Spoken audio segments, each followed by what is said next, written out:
महिलाओं के साथ बलात्कार, बच्चों तक की हत्या, निर्मम हत्या किस तरीके से दिन दहाड़े खुलेआम की जाती थी, जिसकी वजह से देश में ही नहीं विदेशों तक बिहार को बदनामी झेलनी पड़ी। तो उनको इतना भी याद करना चाहिए कि उनके परिवार के कितने सदस्य कहाँ कहाँ, किस किस पद पर, किस किस सदन में मौजूद हैं और रहे हैं। समाज के अनुसूचित जाति, जनजाति, पिछड़ा, अति पिछड़ा, वंचित वर्ग से आने वाले लोगों के लिए, अल्पसंख्यक वर्ग से आने वाले लोगों के लिए एक पहरेदार की भूमिका में मैं और मेरी पार्टी है। देखिए, ये 20 महीने का जो ये जिक्र कर रहे हैं ना, शायद ये भूल जाते हैं कि 15 साल बिहार की जनता ने इन्हें और इनके परिवार को देने का काम किया, और उन 15 सालों में जो इन्होंने बिहार को बर्बाद करने का काम किया, परिणाम स्वरूप आज भी कई बिहारी जो उस वक्त बिहार से पलायन करके गए थे, पीढ़ियां बीत गई पर वो वापस नहीं आ पाए उनके जंगल राज की वजह से।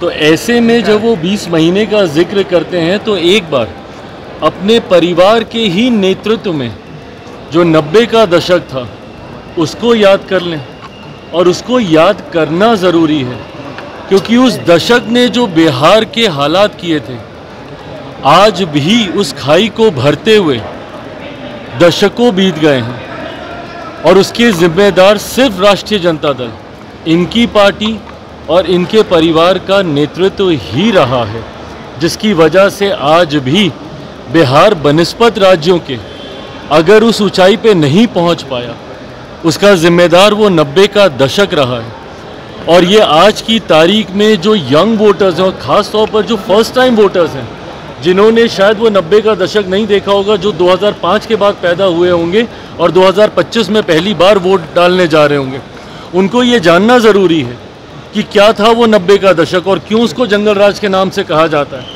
किस तरीके से लूट मार, हत्या, अपहरण, डकैती, महिलाओं के साथ बलात्कार, बच्चों तक की हत्या, निर्मम हत्या किस तरीके से दिन दहाड़े खुलेआम की जाती थी, जिसकी वजह से देश में ही नहीं विदेशों तक बिहार को बदनामी झेलनी पड़ी, जिसकी वजह से आज भी बिहार और बिहारियों को एक गलत दृष्टि से देखा जाता है दूसरे राज्यों में, दूसरे देशों में। तो उसके जिम्मेदार तो यही रहे थे। तो अब एक और 20 महीना लेके क्या करना चाहेंगे? और बर्बाद करना चाहेंगे? जितना इनको और इनके परिवार और इनकी पार्टी को करना था पहले ही कर चुके हैं। इलेक्टोरल रिवीजन हो रहा है बिहार में। तेजस्वी यादव कह रहे हैं कि लोकसभा में क्यों नहीं करवाया गया था इन सब चीज़ों को, विधानसभा में क्यों हो रहा है ये सब?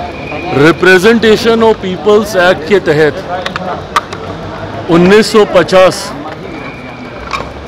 इसके तहत ये प्रोसेस समय समय पर अपनाया जाता है, और इसको अपनाना भी ज़रूरी है ताकि इसकी आड़ में जो फर्जीवाड़ा होता है, कई बार हम लोग देखते हैं कि अगर किसी का निधन हो गया उसके नाम भी उसमें वोटर लिस्ट में डला होता है, जिसकी वजह से जो सही मतदाता है, जो वोटर है, वो अपना वोट नहीं डाल पाता है।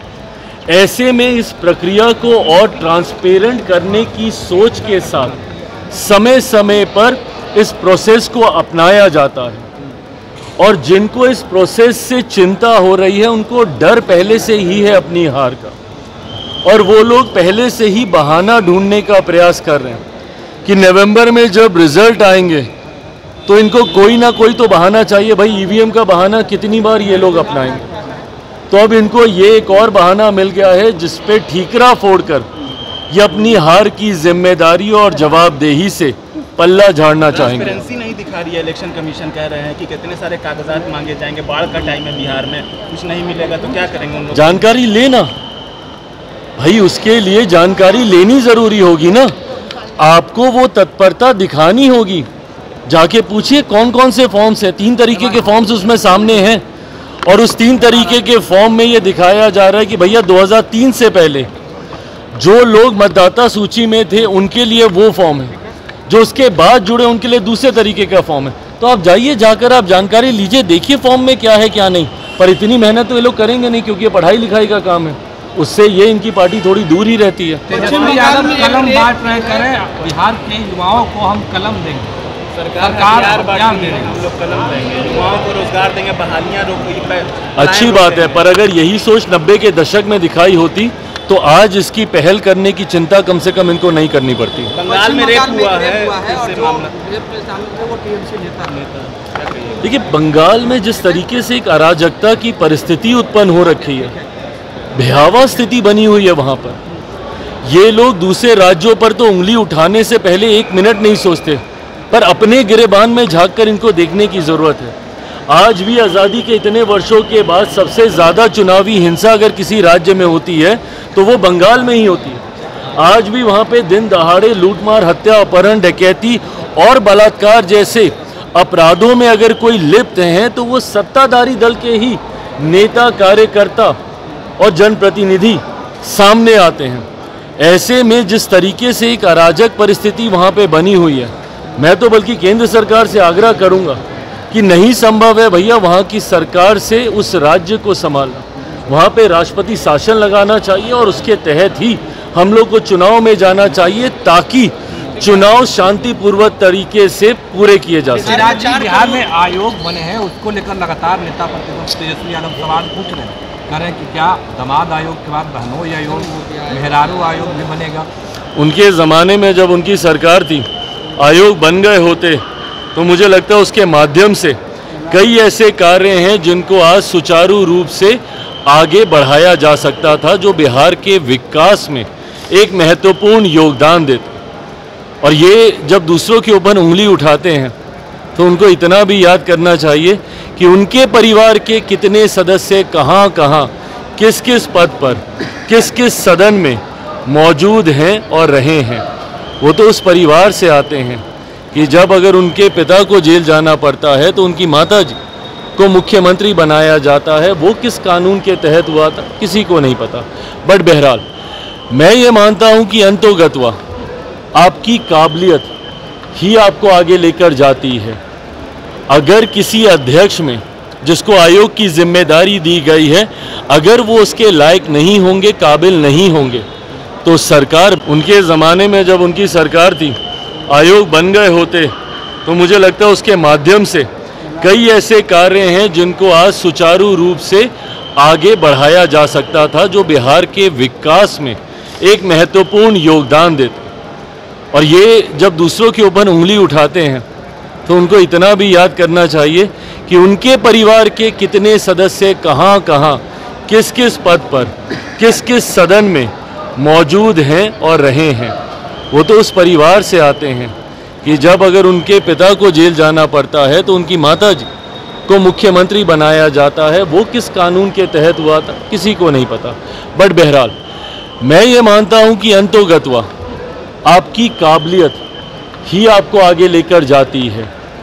अगर किसी अध्यक्ष में जिसको आयोग की जिम्मेदारी दी गई है, अगर वो उसके लायक नहीं होंगे, काबिल नहीं होंगे, तो सरकार बैठी है, ये एक संवैधानिक पद है फैसला लेने के लिए। कर रहे हैं क्या आप वहाँ से ऐलान कर सकते हैं आने वाले विधानसभा चुनाव में कहाँ से लड़ेंगे? भाई कल एक बड़ी बैठक पार्टी के द्वारा आयोजित, एक बड़ी सभा पार्टी के द्वारा आयोजित की जा रही है नालंदा के राजगीर में।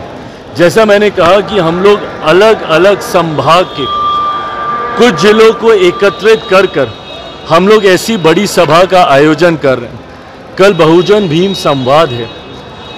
हाल फिलहाल के दिनों में विपक्ष ने अनुसूचित जाति जनजाति से आने वाले लोगों को भ्रमित करने के लिए कई तरीके के भ्रम फैलाने का, फॉल्स नैरेटिव फैलाने का कार्य किया। लोकसभा के चुनाव के दौरान भी आप सब ने देखा होगा कि किस तरीके से आरक्षण समाप्त कर दिया जाएगा, संविधान की हत्या कर दी जाएगी। ये तमाम बातें, झूठी बातें लोकसभा चुनाव के दौरान भी इन लोगों ने फैलाने का काम किया। इन बातों का असर उत्तर प्रदेश जैसे राज्यों में हम लोग को देखने को भी मिला। ऐसे में भविष्य में चुनाव के दौरान फिर विपक्ष प्रयास करेगा इस तरीके के भ्रम को फैलाने का। किसी तरीके का भ्रम ना फैले और इस बात को सुनिश्चित करने के लिए कि जब तक चिराग पासवान जिंदा है, जब तक चिराग पासवान केंद्र सरकार का हिस्सा है, एक पहरेदार की भूमिका में हूं मैं। समाज के अनुसूचित जाति, जनजाति, पिछड़ा, अति पिछड़ा, वंचित वर्ग से आने वाले लोगों के लिए, अल्पसंख्यक वर्ग से आने वाले लोगों के लिए एक पहरेदार की भूमिका में मैं और मेरी पार्टी है। और जब तक हम लोग वहाँ पे मौजूद हैं, ना आरक्षण को किसी तरीके का कोई खतरा है, ना संविधान को किसी तरीके का कोई खतरा है। इस वर्ग में पुनः ये विश्वास दिलाने की सोच के साथ कल नालंदा के राजगीर में इस सभा का आयोजन किया जा रहा है। बड़ी संख्या में वहाँ पर लोगों की उपस्थिति होगी, जिसके माध्यम से हम लोग अपनी बातों को, बिहार फर्स्ट, बिहारी फर्स्ट को घर घर तक पहुँचाने का कार्य करेंगे।